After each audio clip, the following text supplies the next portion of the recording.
Olá, tudo bem? Seja bem-vindo ao nosso congresso online, a Semana do Corredor.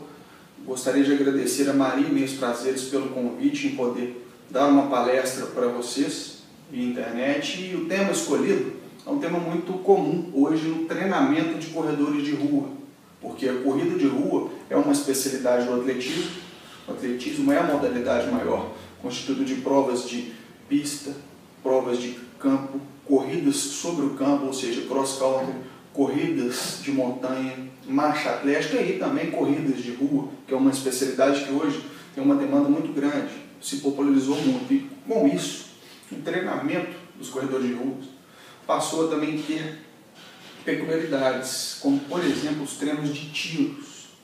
Tiros nada mais são do que estímulos de velocidade.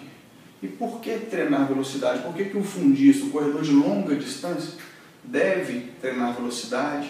O que significa isso, esse tipo de corrida? E é nessa palestra que eu vou tentar passar alguns conteúdos técnicos importantes a serem abordados, interessantes, espero que você goste, que vocês gostem, e fiquem até o final da palestra, que esse conteúdo enriqueça e agregue valor para vocês. Tudo bem? O título dessa palestra, como vocês já sabem, como funcionam os tiros? O porquê das corridas de velocidade no treinamento de corredores de rua. Me apresentando, eu sou o Nicolas Chaves Nascimento, treinador do Clã Delfos e também da microempresa NIC Treinamento Esportivo. Vou falar um pouquinho só sobre a minha formação acadêmica e atuação profissional, para vocês me conhecerem um pouco. Eu fui formado em Educação Física, graduado e bacharelado pelo UniBH, Centro Universitário de Belo Horizonte. Tive a oportunidade também de fazer uma mobilidade estudantil na FADEUP, na Universidade do Porto, estudar Educação Física lá durante a licenciatura por 6 meses. Voltando ao Brasil, ingressei no mercado de trabalho em uma rede de academias, na qual também fui treinador de corrida de rua a partir de 2007 até hoje, ou seja, são já 8 anos de experiência com treinamento de corrida de rua. E em 2010 entrei na especialização em treinamento esportivo na área de musculação na Escola de Educação Física do FMG. Em 2012 também fiz uma nova especialização, dessa vez na área de treinamento esportivo, e fui aprovado em 2012 no curso da Academia Brasileira de Treinadores, do Comitê Olímpico Brasileiro, um curso de esporte de alto rendimento para formar treinadores de atletismo, com uma carga horária de 750 horas, o qual concluí no ano de 2014. Desde 2012 estou com o professor Mauro Alberto França no Clã Delfos, ou seja, há 3 anos como treinador de alto rendimento de uma das maiores equipes do nosso estado de Minas Gerais. Isso é um resumo da minha formação e da minha atuação profissional, tá bom? Então vamos lá, vamos iniciar aqui. O roteiro da aula, a gente vai falar basicamente sobre o quê? A parte teórica, o conceito do que é velocidade, os tipos de velocidade e os métodos de avaliação usuais. Okay? Utilizando recursos tecnológicos, porque hoje o treinador que está lá na pista ou na rua, ele não precisa ficar só com um cronômetro e um apito, não. Hoje a gente tem alguns recursos tecnológicos, principalmente para trabalhar e analisar velocidades, corridas com velocidades altas, que favorecem um ótimo rendimento de trabalho mesmo. Porque o cara, hoje em dia, o olho humano não consegue analisar movimento rápido não ser treinadores como o professor Mauro, de 45 anos de experiência no atletismo, conseguem ter esse discernimento. Agora, se a gente tem recursos como, por exemplo, um iPhone para filmar a corrida do seu atleta, analisar os possíveis erros técnicos, saber corrigir, indicando meios ou exercícios especiais para a melhora da sua performance, isso é interessante. Tudo bem? Geralmente a parte prática dessa aula que leva os alunos para vivenciarem, né? Essas fases de velocidade de tempo de reação, velocidade de aceleração, velocidade máxima e resistência de velocidade. Como é um congresso online, a gente não tem como fazer prática, eu tenho esses vídeos aqui, todos gravados dessas fases divididas de velocidade de reação e de deslocamento, para analisar e abordar as partes interessantes que eu acho que são importantes para todos vocês terem um melhor entendimento a respeito dessa temática. Tá bem? Então, na prática, entre aspas, na vídeo prática, iremos falar sobre a velocidade de reação rapidamente. Eu vou dar mais ênfase para as velocidades de deslocamento. Falarei um pouquinho de saída de bloco, aceleração, velocidade máxima e resistência de velocidade também. Ok?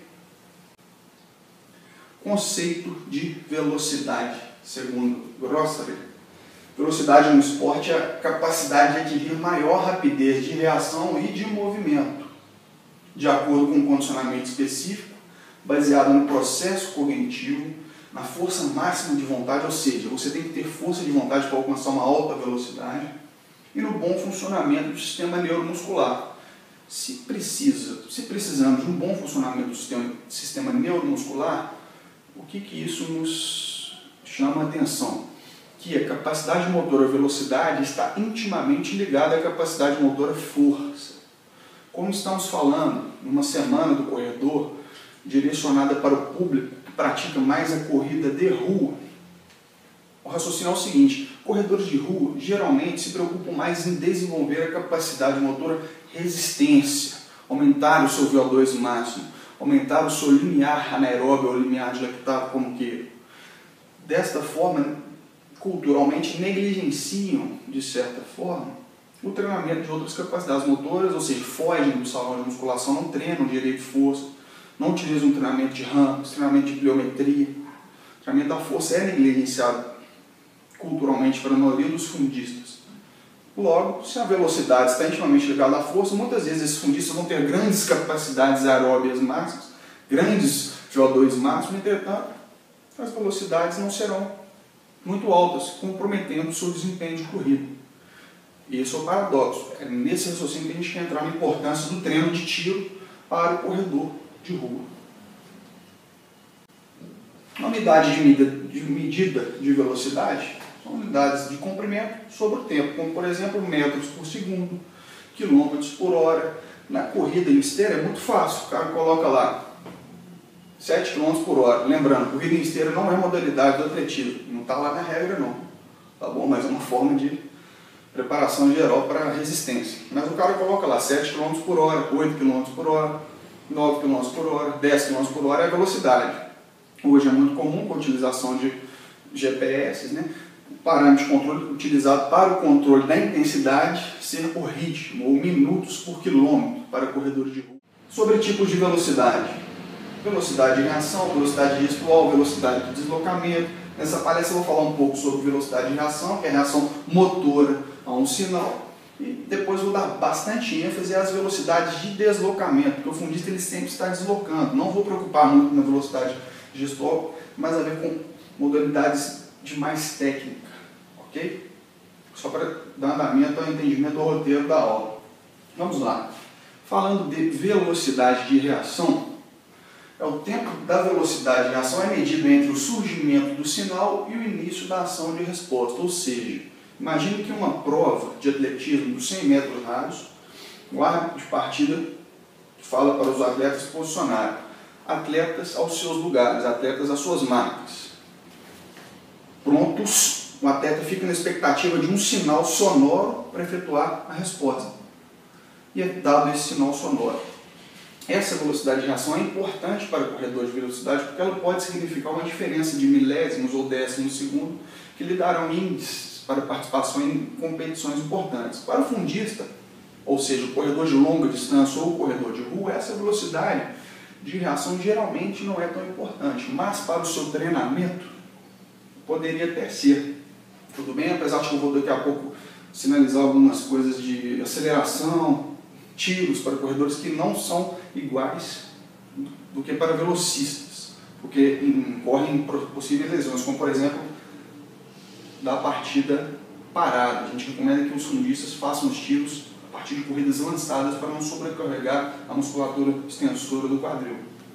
Ok? Então, por exemplo, de acordo com o contingente de desportistas e não desportistas, foi visto que o caráter do sinal pode ser de duas formas. Por exemplo, um sinal sonoro e um sinal visual, de luz.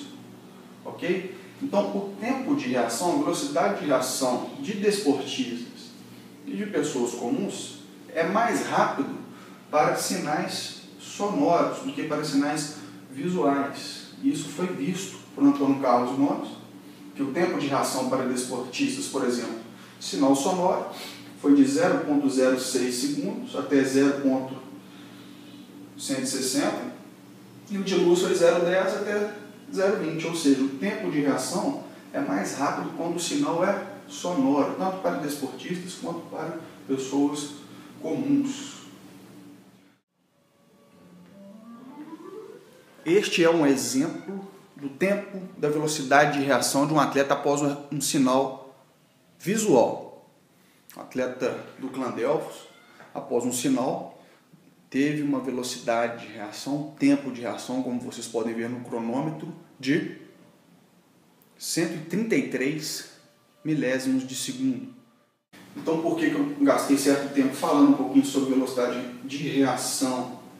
Porque existe um percentual de importância no desempenho deste tipo de velocidade, principalmente em provas curtas, como a prova dos 100 metros rasos. Alguns autores já colocaram que o tempo de reação tem 1% de importância no desempenho. Outros autores atribuem até 5% de importância no desempenho da velocidade de reação em provas bem curtas, como 100 metros rasos, por exemplo. Ok? Então é isso. Agora, a gente continuando a nossa palestra, a gente vai falar sobre os tipos de velocidade de deslocamento. A gente falou de reação, agora existem algumas diferenças nas velocidades de deslocamento. Por exemplo, velocidade de deslocamento de aceleração, velocidade máxima e resistência de velocidade. Ok? Vamos começar falando então sobre velocidade de aceleração. O que seria essa velocidade de aceleração? Seria a fase inicial de uma corrida, caracterizada pelo aumento progressivo da velocidade em consequência do aumento da amplitude e da frequência das passadas. Esse gráfico é um gráfico um pouco confuso, mas ele é muito interessante porque ele mostra muito bem isso. Imagine um atleta ou praticante de corrida que está parado e começa a aumentar a sua velocidade. Então, nessas linhas diagonais, são a velocidade, ou a velocidade em metros por segundo. 4, 5, 6, 7, 8, 9, 10. Note que, por exemplo, vou pegar esse MI aqui, essa linha aqui. À medida que ocorre o aumento da velocidade de 4 para 5, é uma linha mais vertical, mais no eixo do aumento do comprimento da passada. À medida que a gente está começando a alcançar velocidades mais rápidas, maiores velocidades, esse aumento do comprimento da passada passa a não ser o maior contribuinte no aumento da velocidade, e sim o aumento da frequência de passadas. Ou seja, em velocidades iniciais ou velocidades mais baixas, o aumento do comprimento da passada o principal fator que influencia no ganho de velocidade. Em velocidades maiores, em velocidades altas, em tiros, por exemplo, o que vai melhorar mais ainda a minha velocidade, aumentar mais ainda a minha velocidade, não vai ser o comprimento da passada, em si a frequência de passada, ou seja, o número de passos por segundo. Ok? Esse gráfico explica isso. Corredores de fundo geralmente não correm em velocidades tão altas quanto o velocista. Só que também existe uma relação ótima entre o comprimento e a frequência de passada. Também não adianta o cara ter uma frequência de passadas muito boa e o comprimento de passadas curto. E vice-versa, uma amplitude de passada muito longa e uma frequência de passadas curtas. A gente vai entrar nesses detalhes daqui a pouco, tá bom? Então eu vou começar a quebrar a palestra. De vez em quando vocês vão ver vídeos nos quais eu não irei aparecer, irei narrar o vídeo para tentar demonstrar alguns detalhes desses tipos de corridas. Pessoal, então para dar continuidade aqui num exemplo prático do dia a dia na pista, a gente vai analisar então essa velocidade de aceleração de um atleta saindo do bloco, por exemplo, utilizando recursos tecnológicos como filmagem e softwares de análise de movimento. Observe esse atleta percorrendo, acelerando os 3 metros iniciais, ele demorou 1 segundo, 0,35. Então, nesses 3 metros, ele acelerou em uma velocidade de 10,4 km por hora. Ok? Então, essa análise de velocidade de aceleração em 3 metros, ele demorou 1,035 segundos e percorreu essa distância em 10,4 km por hora. Uma velocidade baixa, porque ele sai da inércia. Ok? Vamos continuar analisando, utilizando de recursos tecnológicos, essa técnica de saída desse atleta de velocidade que no bloco posiciona-se de uma forma recomendada aproximadamente 90 graus de flexão de joelho e 120 também no seu joelho da perna posterior, que fazem com que o quadril esteja num ângulo ótimo para geração de força para os extensores de quadril acelerarem o seu corpo à frente. Entretanto, vocês vão notar que o ângulo de projeção do centro de gravidade desse atleta foi baixo. Está vendo? 31 graus. Ele poderia ter sido um pouco mais alto, comendo-se por volta de 40 a 45 graus. Continuando analisando, como a gente está falando de aceleração, o que acontece? Vou utilizar mais um recurso tecnológico aqui para ficar mais fácil a demonstração para vocês. Esse cara, para acelerar, ele precisa imprimir força no solo, ok? Então a influência da altura das passadas dele, do pé em relação ao chão, também vai influenciar nessa aceleração inicial. Por exemplo, a primeira passada do pé desse atleta passou 30 centímetros, passou muito alto. Ele ficou muito tempo com esse pé no ar e deixou de imprimir força no solo. O segundo passo, 28 centímetros, também passou muito alto. E o terceiro, 28 centímetros também. Ou seja, se ele tivesse passado com esse pé mais baixo, ele iria acelerar mais rápido, porque ele iria imprimir força ao solo e acelerar seu corpo de uma forma mais rápida. Ok? Continuando aqui a análise de aceleração, lembra daquele gráfico que fala que o aumento inicial da velocidade de corrida é atribuído ao aumento do comprimento da passada e não à frequência? Porque esse cara está parado, ele está em uma velocidade baixa, concorda? Então olha só, o comprimento dos passos iniciais desse atleta. Vamos lá, o primeiro passo em relação ao bloco foi de 23 centímetros, como vocês podem ver agora em câmera lenta. Observe, 23 centímetros o primeiro passo. O segundo passo, 84, aumentou, então ele vai aumentando o comprimento da passada, vai aumentando a velocidade. O terceiro passo aumentou 1,3 metros. O segundo passo aumentou, o outro passo aumentou mais ainda e depois aumenta mais ainda e ele vai ganhando velocidade em função do aumento do comprimento da passada. Ok? Então foi assim que a gente analisou a aceleração deste atleta do plantel. Pessoal, como vocês podem ver, a análise das corridas de velocidade ou dos tiros é uma análise bem técnica e bem aprofundada. Requer a utilização de filmagem, softwares de análise de movimento, ou seja, recursos tecnológicos e conhecimento técnico. Porque é muito comum as pessoas dizerem que a capacidade motora, a velocidade é uma das capacidades menos treináveis. Ela é menos treinável por falta de conhecimento. Okay? Ela é treinável sim. Então a gente vai começar a entrar agora numa esfera da parte da velocidade máxima. Ok? Daqui a pouco eu vou abordar novamente em vídeo para que vários aspectos interessantes sejam explicitados. Primeiro aqui só uma análise da curva do comportamento da velocidade em uma corrida de 100 metros, que inicialmente a velocidade é baixa nos primeiros 10 metros. Depois, nessa velocidade de aceleração, ela continua aumentando, 20 metros, 30 metros, lá pelos 40, 50 metros, por um breve período de tempo ela se mantém constante, caracterizando então o alcance de uma velocidade máxima. Tudo bem? Depois desse alcance da velocidade máxima, a tendência é que essa velocidade caia um pouco, entrando na fase da resistência de velocidade. Tá legal? Iremos abordar agora a fase de velocidade máxima, na qual eu irei sair aqui da visualização de vocês e irei tentar explicar um pouquinho. Pessoal, agora a gente vai discutir a fase da velocidade máxima em um vídeo com dois atletas para termos parâmetros de comparações em tipos de corrida diferentes quando formos analisar alguns aspectos dessa fase da velocidade. Okay? Observe que aqui eu estou na pista, eu coloquei um cone vermelho aqui e outro cone amarelo aqui. Aqui é entre os 50 e os 60 metros de uma corrida de 100 metros rasos. Então os atletas vão largar, vão passar correndo, dois atletas, e quando eu soltar o play aqui, eu quero que vocês analisem a corrida desses atletas para ver se simplesmente ao olho nu, um treinador, uma pessoa comum consegue analisar alguma coisa na corrida de velocidade máxima. Ok? Soltei. Passou um, passou dois. Opa, o Padre Washington apareceu aí pedindo para repetir, só que mais devagar, senão fica difícil de entender, ok? Agora em câmera lenta, um atleta passando em velocidade máxima, 10 metros, o outro atleta também com corridas com características de frequência e amplitude de passadas diferentes. Agora a gente vai explicar, não é isso, compadre Washington?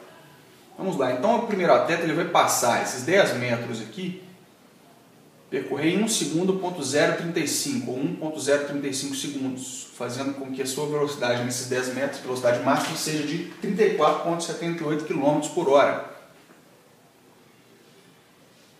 O segundo atleta percorreu em 1,068 segundos esses 10 metros. A velocidade máxima atingida foi de 33,7 km por hora. Vamos a algumas observações. O primeiro atleta tem uma característica de uma corrida com uma amplitude de passadas maior do que o primeiro atleta. Comparem e vejam. A amplitude ou comprimento da passada deste atleta gira em torno de 2,40 o primeiro passo, 2,31 o segundo, 2,30 e 2,34. Ele demorou quase 1 segundo para dar um total de 4 passadas, ou seja, foi 0,968 segundos. Ok?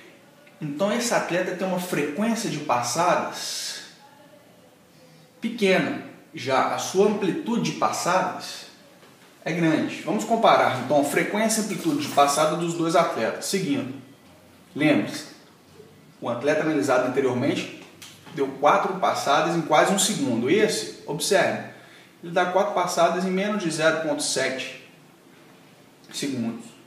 A sua frequência de passadas é mais rápida. Entretanto, o comprimento da passada desse atleta é menor. Observe.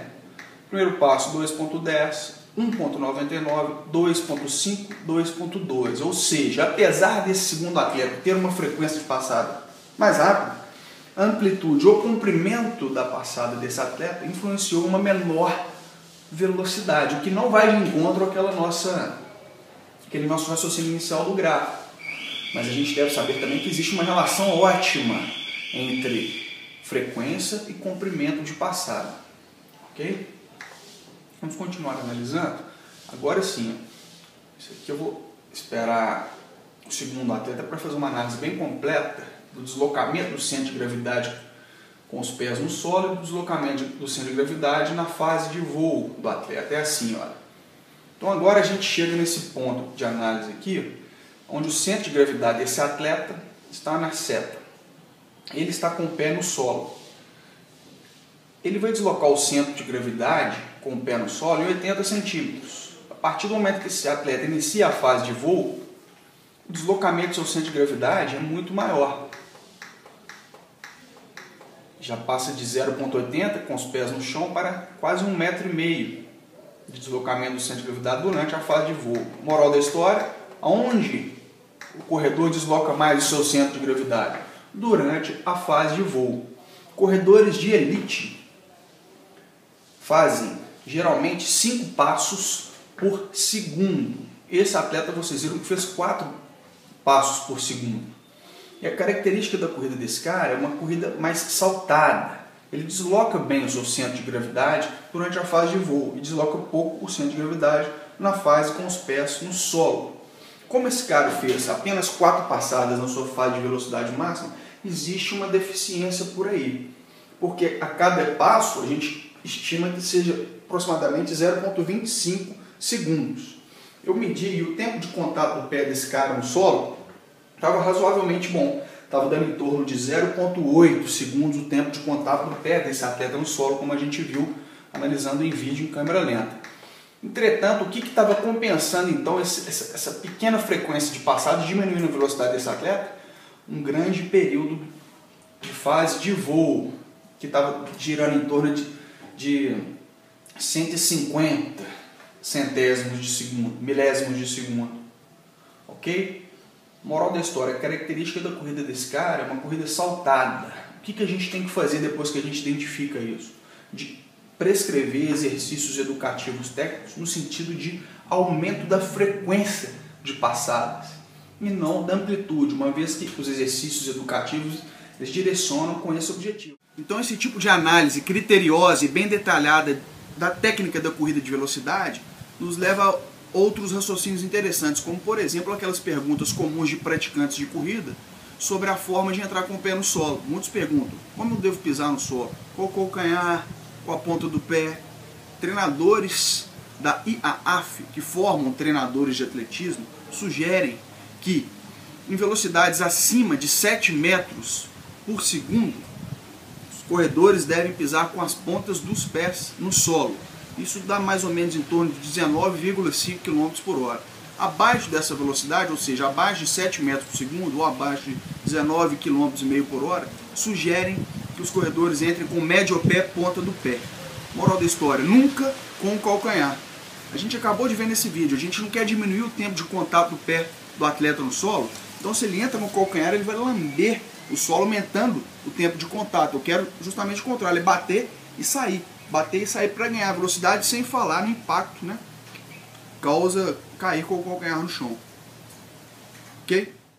Então nesse momento da aula vai ser legal porque eu vou colocar o vídeo sobre os exercícios educativos, os exercícios técnicos de corrida, aproveitando esse raciocínio que a gente fez sobre os diferentes tipos de corrida daqueles dois atletas. Um tem um comprimento de passada maior, o outro tem uma frequência de passada maior. Existem exercícios educativos de corrida que direcionam justamente para melhor ou da frequência da passada ou do comprimento da passada, e é isso que a gente vai abordar agora na sequência. Então agora a gente vai fazer a análise dos exercícios educativos, os quais a gente vinha comentando, sobre a influência deles no direcionamento da melhora da frequência, da amplitude de passada, né? Da economia de energia.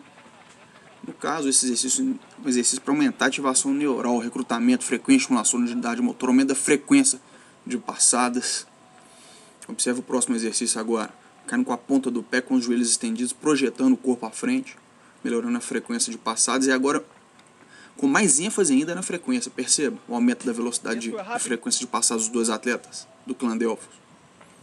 Agora é o RAM, solta o RAM, amplitude de passada ou comprimento de passada, força especial, realmente força especial também para membros inferiores, buscando aumento do comprimento. O carioquinha, oblíquo, lateral, treinamento de ritmo também, coordenação.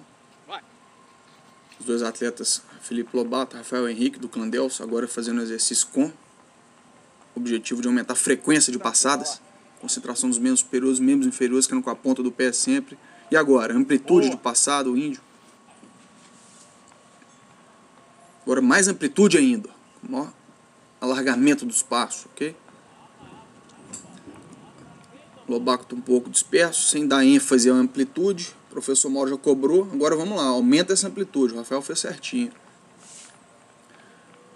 Buscando com a ponta do pé no solo, tentando aumentar a amplitude de passada, aliado à frequência também, exercício educativo complexo.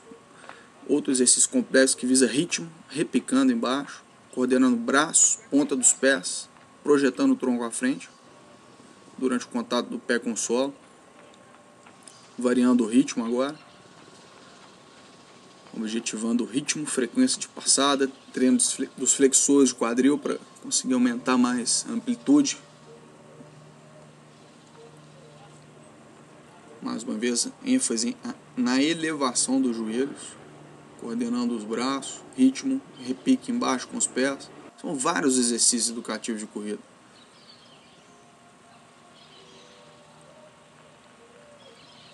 Esse aí você já faz o calcanhar no glúteo, objetivando a retomada da passada, para não deixar a perna ficar muito estendida e perder tempo, né?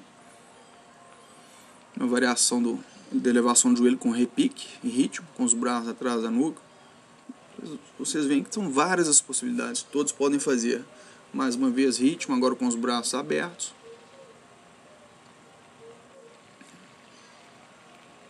Com ênfase em elevação dos joelhos. Ritmo, elevação do joelho, repica. Tudo educativo, ciclo de alongamento, encurtamento, pliometria, treino de diminuição de tempo de contato no solo, esse exercício clássico, né, de calcanhar nos glúteos, puxando sempre com a ponta do pé para projetar o corpo à frente. Isso que a gente não pode esquecer nunca. Outro exercício clássico, simples, de elevação dos joelhos.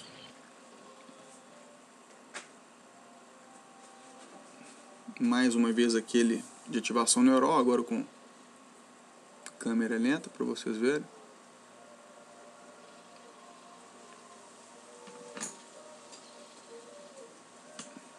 Caindo com os dois pés ao mesmo tempo no solo, coordenação, frequência de passada, atenção no seu corpo, coordenando bem os braços. Mais uma vez agora dando ênfase a deslocamento vertical, Perceba que eles saltam mais contra a força da gravidade, aumentando a intensidade do exercício. Treinamento pliométrico. Agora imprimindo mais força, para acelerar mais. Mesmo exercício com mais força, batendo o pé com força no solo.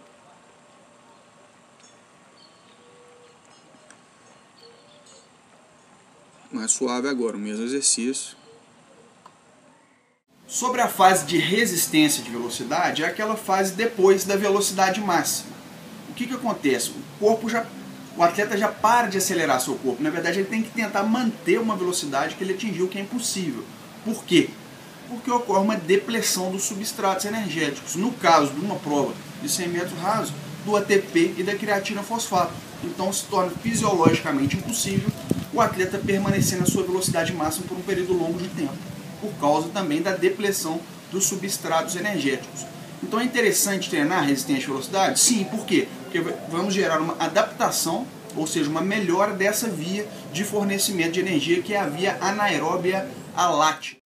Pessoal, gostaria de agradecer a todos pela atenção dispensada na minha palestra. Espero que tenha sido um conteúdo bacana.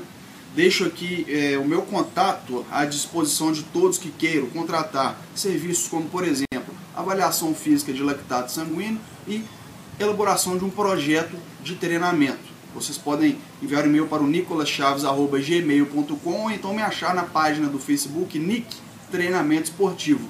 Ok? Mais uma vez, foi um prazer participar desse congresso online na Semana do Corredor.